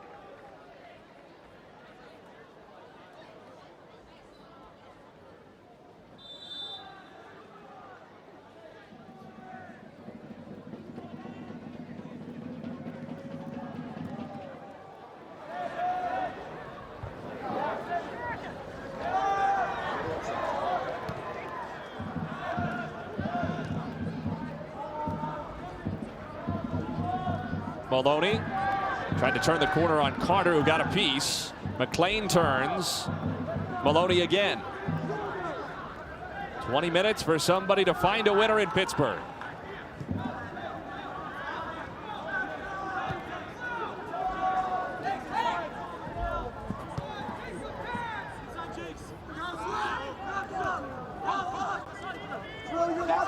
Lovelace scampers away from Lopping. Healy on the turn. McLean brought down and a foul on Bettere. A dangerous free kick for NC State. The 13th Pitt foul tonight against just 5 for the Wolfpack. And could this open the door for NC State to find a winner? It's really smart play from McLean. He's already slalomed through some tackles, and that's just a tired challenge from Bettere. He lunges in there. You have to keep your feet moving from side to side. You can't gamble on it, because NC State has already proven to be very, very dangerous of dead ball situations, and the fouls are racking up, 13-5 for Pitt, and that's to come from the leadership in the back. I'm looking at Jackson Gilman. You have to talk with your midfielders. Keep your feet moving from side to side. Do not dive in. The primary set piece guys for NC State are Tyler Caton and Riley Maloney, but that's normally the service into the area. This is a different sort of opportunity, and it's McLean and Healy over it for the Wolfpack.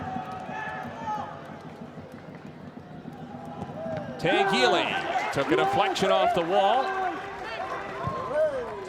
Healy serves it in again. Moxham fumbles, and Phillip pokes home. The referee has waved it away for a foul against NC State. Donavan Phillip thought he had a double and a potential winner for NC State, but J.C. Griggs, the referee, says no.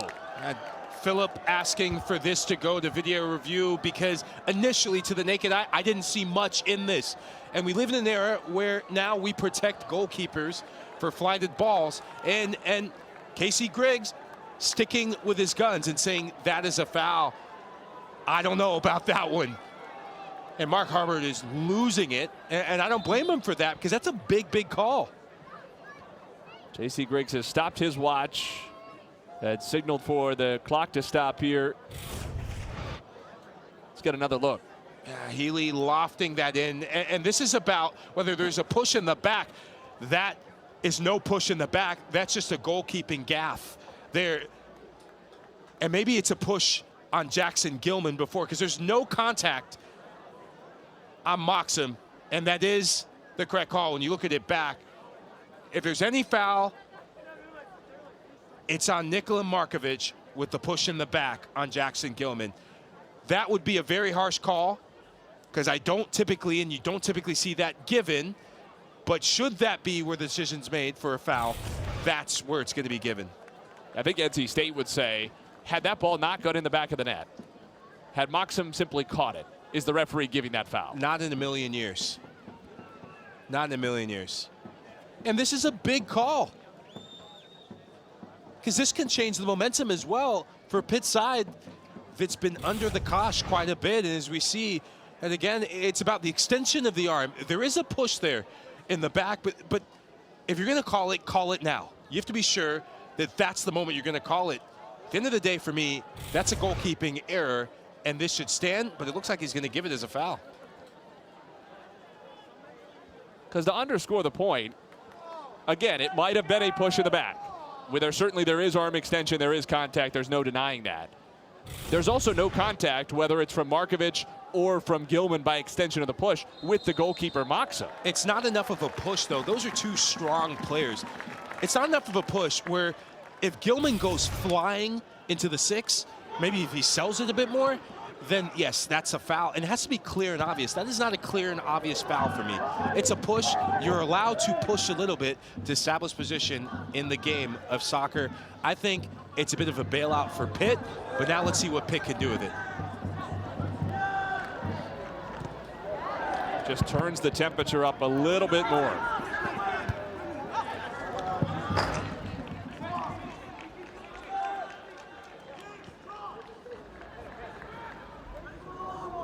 We've spoken about this being a real test for NC State because of the caliber of competition, because of coming on the road. Payne to the byline. Can't keep it in. Goal kick given. This is doubly a test for the Wolfpack now. How do they respond mentally from feeling quite hard done by, thinking they should be 2-1 up, instead having to collect themselves and find a winner over the final 17 minutes? It's going to be a test of their will to win, and most of all, their test of concentration. I've seen many teams who start seasons well and then get broken because of referee decisions. And here we go. Finally, diagonal ball. Mazadol in a foot race with Caleb Tommy. The keeper, Erb, comes for it. Puts it away.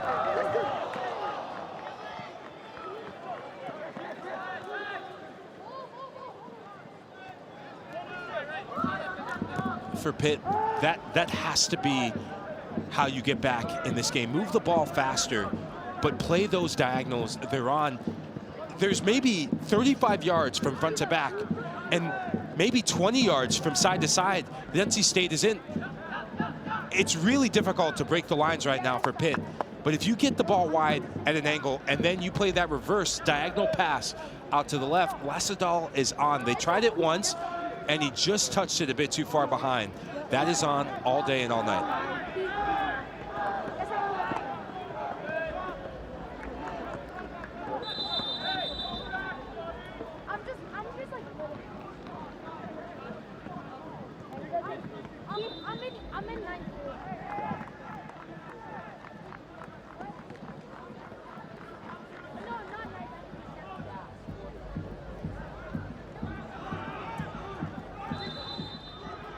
Foul against Pitt.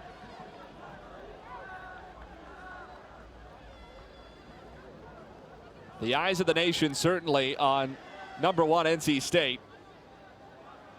The Wolfpack playing for the first time in program history as the number 1 team in the country, but maybe 1 or 2 just peeking at Pitt. What might be left for the Panthers? What might the ceiling still be for this team? The referee has called that back. Perhaps for a foul on Phillip. He pointed over at Phillip right after the whistle. I don't know if that's because Phillip is down or because he was gesturing that's where the foul was. Looks like he's given the foul right at the moment he blew the whistle, and that's going to be another very dangerous NC State free kick. Yeah, this has been the golden position and the golden spot. But if that's where the foul is given on Phillip, that seems a bit wider. No, it must be here. Standing.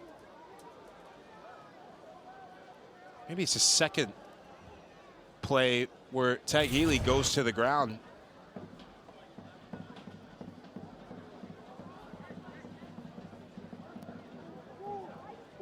The fouls continue to mount against Pitt.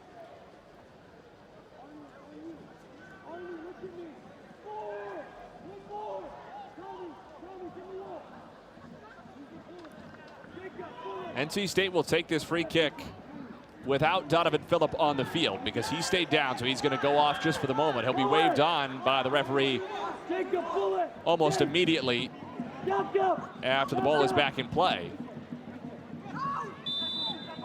But the Wolfpack without their target man here.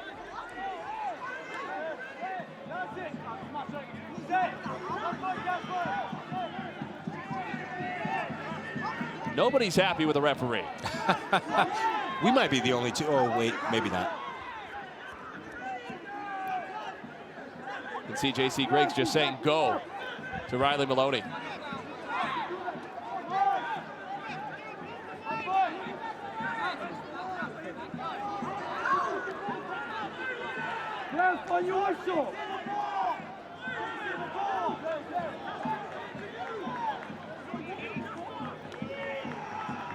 Riley Maloney is not happy at all. He's going to have to take this free kick without Donavan Phillip on the field.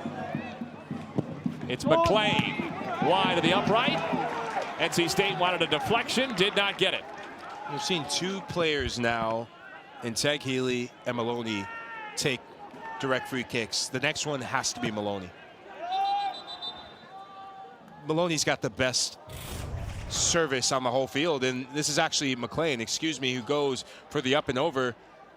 He's got the right technique, but the wrong aim and fluid. Maybe if he goes for the far post, then it's a better opportunity, but nothing that Moxham has to worry about. Phillip back on for NC State, pressuring Betaray. He's in trouble, got a tug of the shirt from Lovelace, found an escape. And that'll be a yellow for Tyler Caton.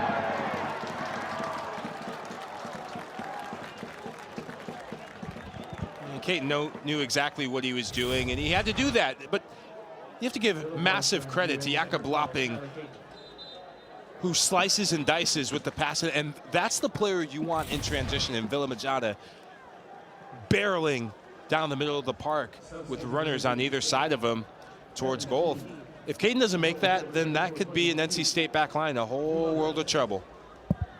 Good-natured smile between him and Vilamitjana, a couple of veterans.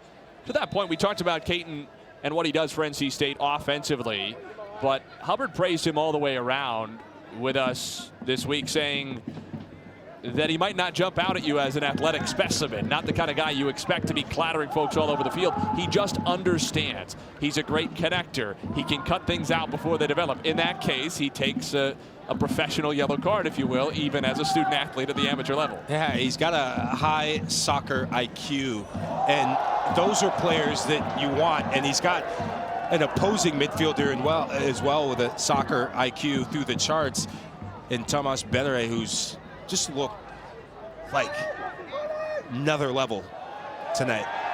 Svenby goes down, and the assistant referee waved his flag. J.C. Griggs did not give it initially, and now he has given the foul. Svenby fouled by Markovic, and a booking for the NC State center back.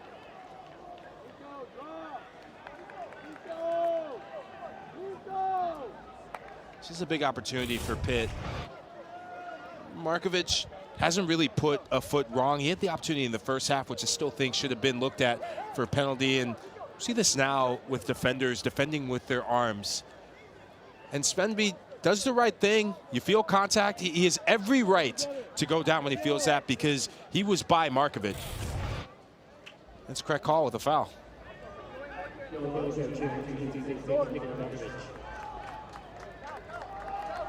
That's the third NC State yellow card. McLean in the first half. Caton and Markovic in quick succession in the second.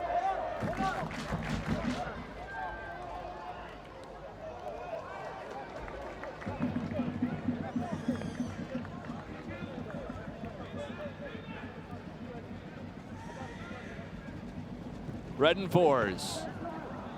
Caton the header.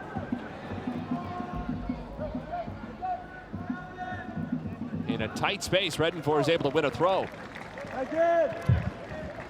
He does well to get something out of nothing, because the worst thing you can do when the ball comes back to you is take a touch backward. Because if you lose that, then you have 3 or 4 NC State players going the other way. Pitt very expansive, pushing numbers in the box. Good to get a throw in.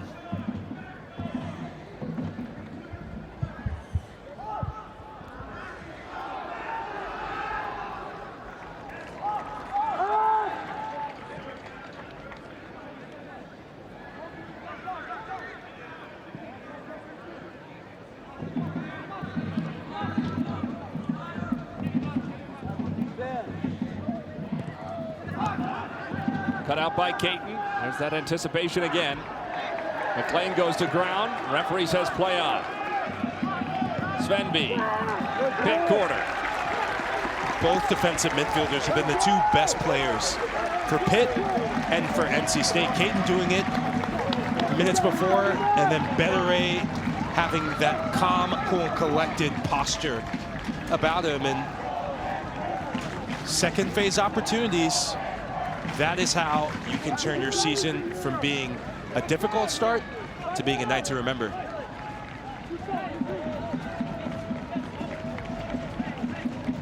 Pitt looking for a goal to turn the tide of the campaign. Redenfors. Flicked on by Vilamitjana, not far away. Every time there's a set piece opportunity, it's his head on the service, and he's had some good looks at goal. I thought that was in. He's just a beast when he gets in. He's got a player draped all over him. To have that sheer force and that upper body strength, that is not an easy feat.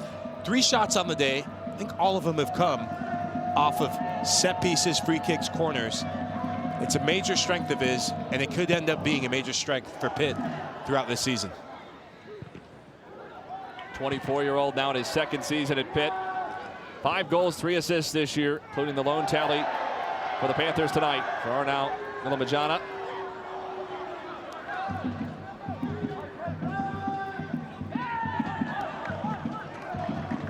Came to the U.S. from CE Europa. Previously spent 4 years at La Masia, Barcelona's famed academy.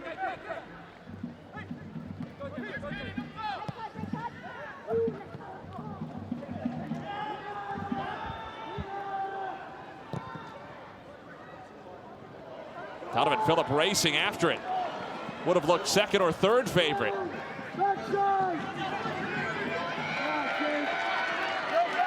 Redenfors trying to shield off Phillip, And a foul given against the North Carolina State number 7. Excellent defending from the young man in Jacob Redenfors. We had talked to Davidovich at halftime, and he said he's having a heck of a match. But this is how you cement yourself in this left fullback position. He doesn't bite, he doesn't guess. He waits for the opportunity where the attacker is always going to show you where he wants to go. And Donavan Phillip wants to go left. He's very much a left-footed player. And because he doesn't bite at the first or second opportunity that Phillip wants to juke him right and goes left, that is why he wins it. And I love that he goes one step further and wins the foul. But hopefully he's okay, because he looks to have taken a knock. And of course, he's getting so much more opportunity now at left back, in part because of the injury to Nicholas Sorensen, Swiss sophomore, who is out again tonight with an ankle strain and contusion, but they don't expect him to be out too much longer. What a luxury for Jay Vidovich to have a freshman step up in Jacob Redenfors, and what that could mean for the Panthers and their depth going forward. More than 80 minutes in now, but the fireworks all came in the opening 12. Just 69 seconds into the match, Donavan Phillip, the opener. Yeah, and he's the hottest striker in the country for a reason. He's just got this sense of momentum behind him, the same momentum that forces Moxham into a mistake and hesitation. I know I wouldn't want any 50-50 or anything to deal with him, but as we said, as Arnau Vilamitjana goes, this Pitt side really goes. He peels off, and to the back stick, he's rewarded with quality service from the young Redenfors, who puts it up on a platform. And that's been really the tale of the two sides. Both of their star players have been the two most dangerous players on the night. Of course, Donavan Phillip thought that he might have put North Carolina State in front just minutes ago. Referee waved off the goal for a foul in the lead-up.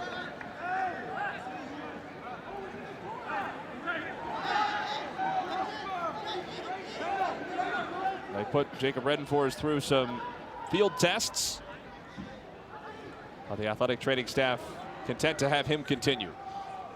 It looked like he may have hit his head a bit. I don't know if it was on the turf or when he collided with Phillip, but it's good to see him out there, because he's really grown in confidence ever since he got the assist on the corner kick delivery.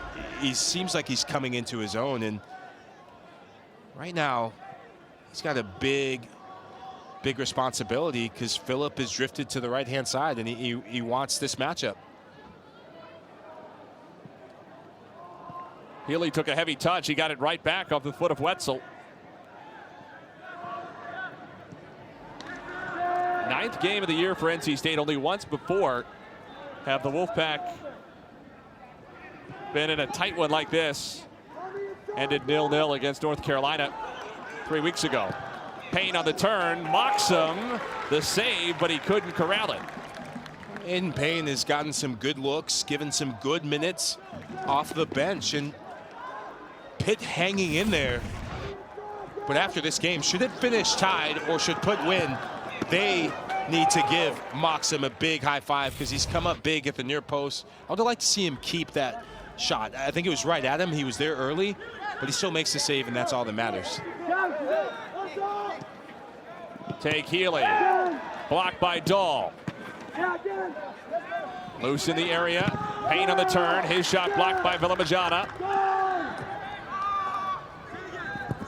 Pitt get it clear, but NC State can keep the pressure on. Inside 8 minutes to play.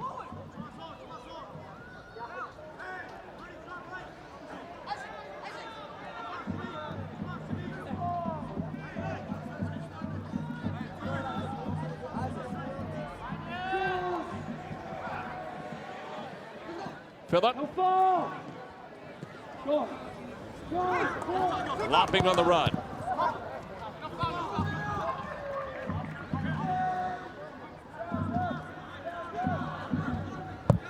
Maloney had a head of steam. He wanted that ball out in front. Markovic instead opted to turn back. Knuckleball off the flick.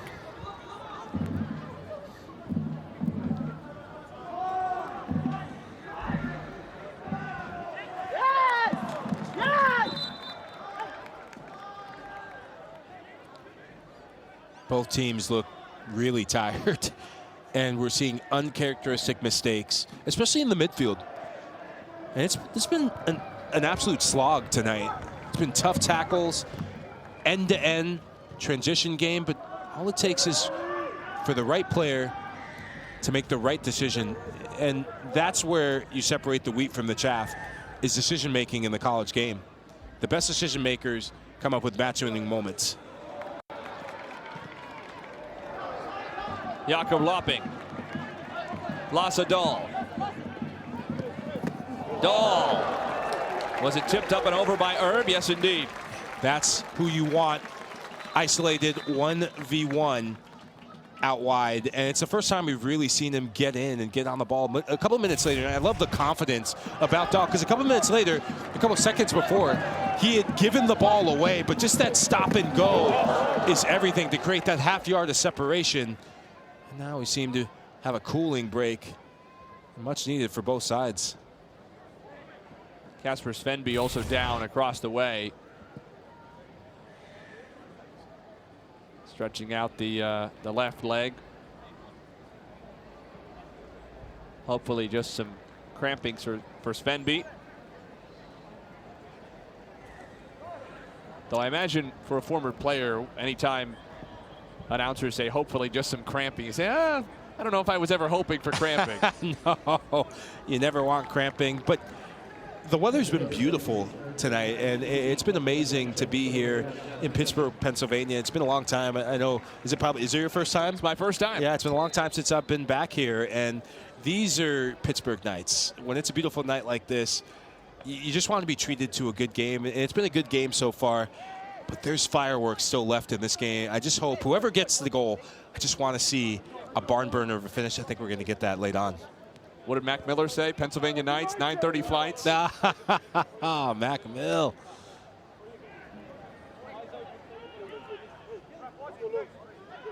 So Svenby off. Joshua Vicek, the sophomore from here in Pittsburgh, comes off the bench. Just before another Redenfors corner. 6 minutes and change to go.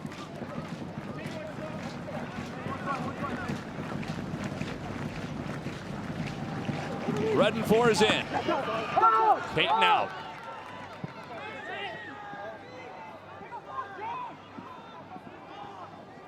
Carter stumbling, but an accurate header for Beta Ray. Redenfors. Markovic away.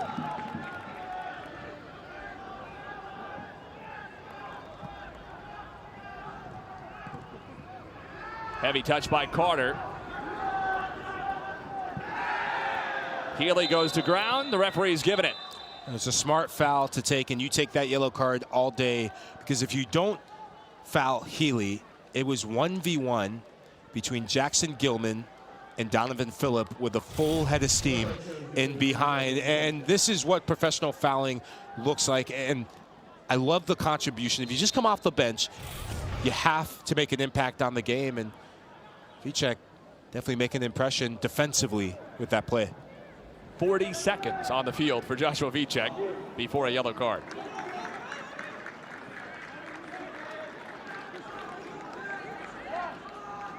J.C. Griggs, our referee, has whistled 22 fouls tonight. He's issued 5 yellow cards.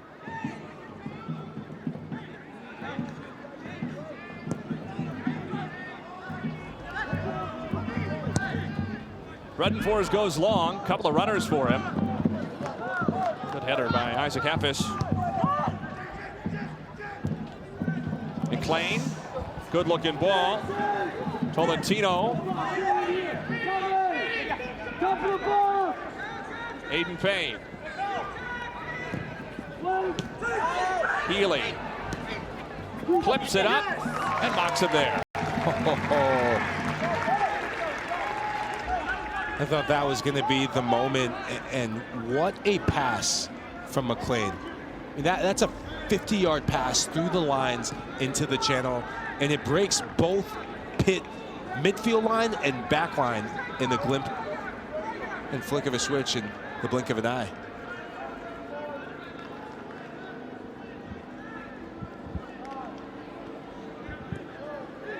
Who would be happier with a point here? Pittsburgh? I think Pitt for sure. NC State will be disappointed should this scoreline hold because they've dominated in terms of shots. And think back to the opportunities they had in the first half and the two golden opportunities that DiFrancesco had early on in the second. And when it comes to conference play, I've seen many teams both playing in this conference and now being in the booth.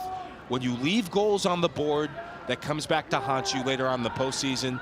There's still time left, but there's a winner in this one for both sides. And if you're the Wolfpack, you want to be aggressive because this game is there to be won. If it stays 1-1, how much do your impressions, your outlooks change for either team based on tonight, if at all? For Pitt, there's a lot of growth that I see in them. This is a game that they would have lost or been down 2-1.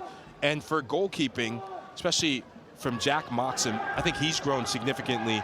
And you had said that talking with Jay Vidovic that he wanted to be that big game sort of player. This has been his big game. And here comes Pitt. Albert Thorson on the ball, holding up the play. Here's Vichak. Good run by Carter. Keeps it in play, only as far as Maloney.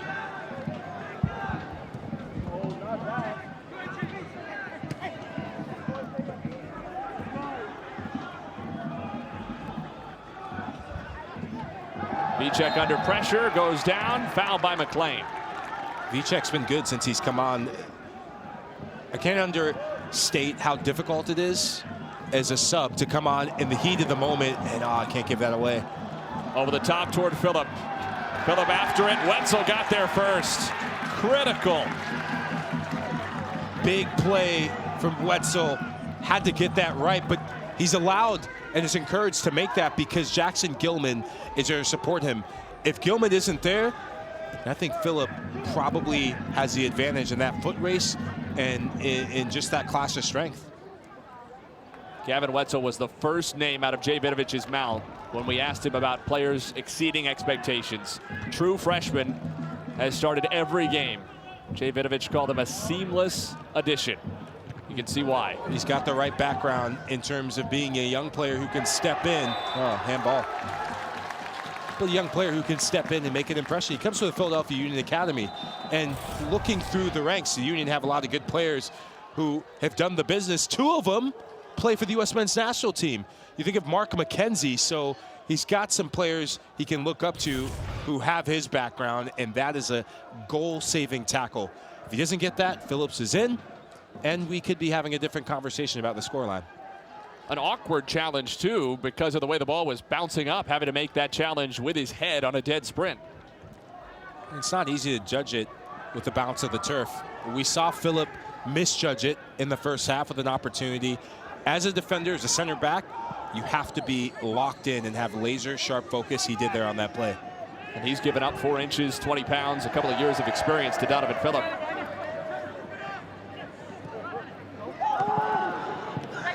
Final minute in Pittsburgh.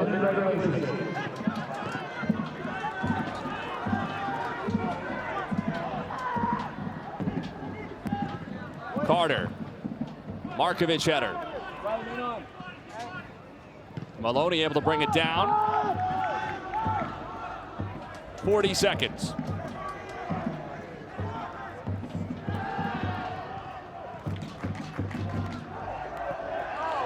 Carter goes down. The referee says play on, throw for NC State. Wetzel puts it out. Wolfpack have to hurry. 20 seconds. And now the referee has stopped it to bring the throw in back, and that is going to nearly end the game. 12 seconds. 10 seconds. 8, 7, 6, 5, 4, 3. The Pitt Panthers still winless in the ACC, but they get a big point. Number 1 NC State comes to Pittsburgh, and the honors are even.